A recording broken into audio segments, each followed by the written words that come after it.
রাজধানীর উত্তরখানে পরিচ্ছন্নতা কর্মীদের উপর হামলার ঘটনা পরিদর্শনে গিয়ে অতর্কিত হামলার শিকার হয়েছেন ঢাকা উত্তর সিটি কর্পোরেশনের প্রশাসক মোহাম্মদ শফিকুল ইসলাম খান ও ঢাকা 18 আসনের সংসদ সদস্য SM জাহাঙ্গীর হোসেন।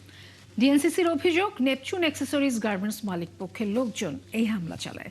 2 দফা হামলায় আহত হয়েছেন অন্তত 15 থেকে 20 জন পরিচ্ছন্নতা কর্মী সহ কয়েকজন। 3 জনকে গ্রেফতার করেছে পুলিশ। সবুজ মাহমুদের প্রতিবেদন। রাজধানীর উত্তরখানের রাজাবাড়ী এলাকায় ঢাকা উত্তর সিটি কর্পোরেশনের 46 নম্বর ওয়ার্ডের সেকেন্ডারি ট্রান্সফার স্টেশনে হামলা করে নেপচুন অ্যাক্সেসরিজ গার্মেন্টসের কর্মীরা। প্রেস বিজ্ঞপ্তি দিয়ে এমন অভিযোগ করেছে ডিএনসিসি।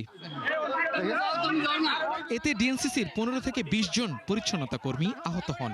তাদের মধ্যে গুরুতর আহত 4 জনকে ভর্তি করা হয় উত্তরার একটি হাসপাতালে। ফ্যাক্টরি থেকে আমাদের অতর্কিত হামলা করতেছে, আমাকে এখানেও দেখেন বাড়ি দিয়েছে।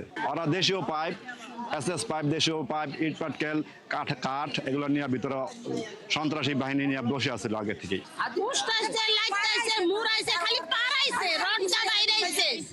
লোকের পিঠির উপরে পিস্তল ধরছে, তখন আমরা কি ঠিক থাকি? আমরা গেছি তারে মারছে। একটা মহিলা ভুলেও বাধ্য নেই স্যার, কিন্তু মার দিছে সবারই। ঘটনার খবর পেয়ে দুপুরে STS এলাকা পরিদর্শনে যান ডিএনসিসি প্রশাসক শফিকুল ইসলাম খান এবং ঢাকা 18 আসনের সংসদ সদস্য SM জাহাঙ্গীর হোসেন। এরপর তাদের উপর আরেক দফা অতর্কিত হামলার ঘটনা ঘটে। অভিযোগের তীর যথারীতি নেপচুন গার্মেন্টস মালিক পক্ষের দিকেই।